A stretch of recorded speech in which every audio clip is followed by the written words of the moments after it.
Hai, Assalamualaikum. Apa khabar anak-anak semua? Ustazah harap kamu semua berada dalam keadaan sihat hendaknya.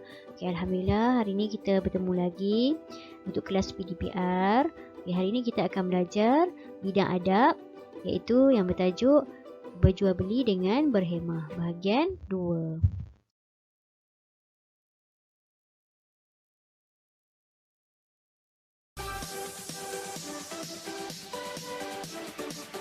Hai, klik di sini untuk subscribe. Sebelum memulakan pelajaran hari ini, mari kita baca doa bersama-sama. Bismillahirrahmanirrahim.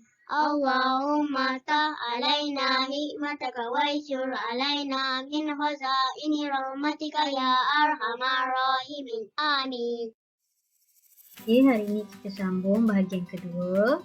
Okay, anak-anak boleh rujuk muka surat 169 dalam buku teks Pendidikan Islam tahun 5. Okey anak-anak, sekarang kita lihat bagaimana cara yang kita boleh contohi Rasulullah dalam berjual beli. Yang pertama, bertolak ansur. Rasulullah SAW memberitahu bahawa Allah Subhanahu Wa Taala merahmati orang yang bertolak ansur ketika menjual, ketika membeli dan juga ketika menuntut hutang. Yang kedua, jujur dan amanah. Okey.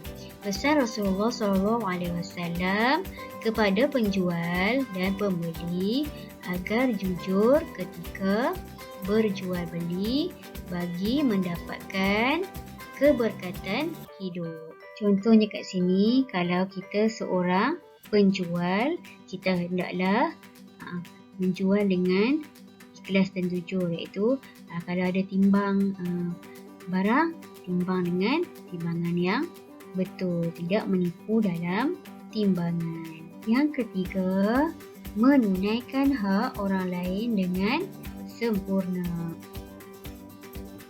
Okey, sekarang kita lihat pula kepentingan beradab ketika berjual beli. Okey, kita lihat dari sudut individu.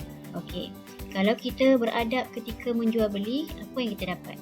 Pertama sekali, mendapat pahala dan keredaan Allah. Allah suka orang yang berbuat baik sesama insan. Okey, yang kedua, pembeli dan penjual berpuas hati dan gembira.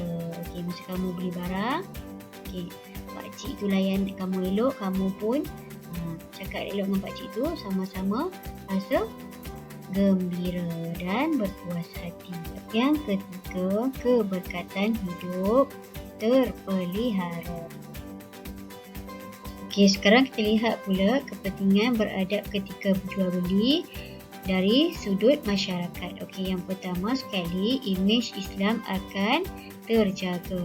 Okey, orang non-Muslim ni dia akan tengok, oh bagusnya orang Islam, jujur dalam berjual beli. Okey, lagi apa? Amanah, bertolak ansur, tidak menipu dalam timbangan. Yang kedua, okey, masyarakat Malaysia akan hidup aman, damai dan sejahtera. Okay, yang ketiga, dapat menghindarkan pergaduhan dan ketidakpuasan hati. Okay, apabila penjual dan pembeli mengamalkan adab-adab yang baik dalam berjual beli, maka masing-masing akan berpuas hati dan dapat menghindari perasaan marah. Okay, marah, jadi tak puas hati sebab dia kena tipu dalam timbangan kan, ataupun duit baki duit yang dia beli tu tak cukup ke. Okey, dia boleh menimbulkan kemarahan dan seterusnya membawa kepada pergaduhan. Okey, seterusnya kita lihat pula kepentingan beradab dalam berjual beli ini. Apakah kepentingan dia kepada negara? Okey, yang pertama, negara akan sentiasa dalam keadaan harmoni. Okey, masyarakat dia dah bertolak ansur, saling hormat menghormati, maka akan mewujudkan masyarakat yang harmoni. Okey, yang kedua, menjaga kestabilan ekonomi negara. Okey, seterusnya kita lihat pula kepentingan beradab dalam berjual beli ini. Apakah kepentingan dia kepada negara? Okey, yang pertama, negara akan sentiasa dalam keadaan harmoni. Okey, masyarakat dia dah beransur saling hormat menghormati, maka akan mewujudkan masyarakat yang harmoni. Okey, yang kedua, menjaga kestabilan ekonomi negara. Okey, sekarang kita lihat pula ada adab ketika berjual beli di kantin ataupun di kedai makan. Okey, pertama sekali kita lihat adab penjual kepada pembeli. Yang pertama, sabar dan mesra melayan pelanggan. Okey, kalau kamu ada restoran, ada pelanggan datang, kamu ambil order elok-elok. Okey, bagi senyuman yang mesra, barulah pelanggan tu seronok untuk makan dekat kedai kamu. Okay. Yang kedua, menyediakan makanan halal, bersih dan berkhasiat. Okay, seterusnya kita lihat pula adab pembeli di kantin ataupun di kedai makan. Okay, contoh terdekatnya kamulah. Okay, kamu makan dekat kantin. Okay, yang pertama sekali apa yang kamu perlu buat? Kamu perlu beratur dengan tertib dan sentiasa berhati-hati. Okey, beratur dengan tertib ni beratur elok, tak bertolak-tolak. Okey, lepas tu bawa makanan pun berhati-hati supaya tak tumpah. Okey, yang kedua, tidak mengambil masa yang lama memilih makanan dan minuman. Okey, sebabnya ramai lagi kawan-kawan kamu tengah beratur dekat belakang.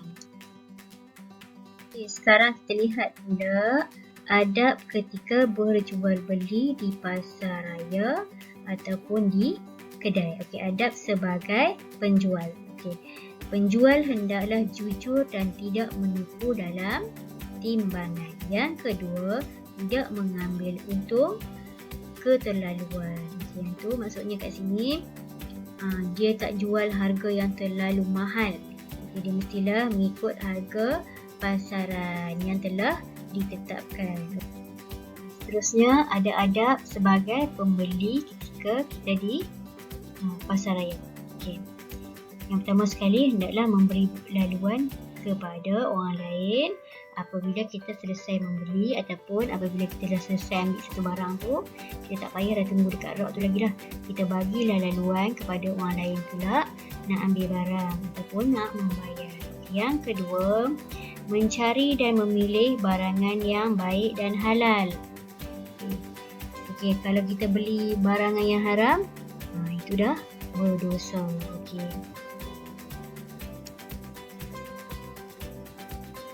Okey, sekarang kita lihat pula adab-adab ketika berjual beli di kedai barangan harian. Okey, kedai barangan harian ni adalah kedai runcit. Okey, dekat tempat kamu. Okey, adab penjual bagaimana?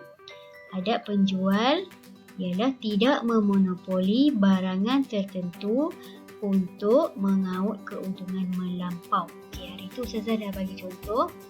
Contohnya negara kita sekarang dalam tempoh PKP.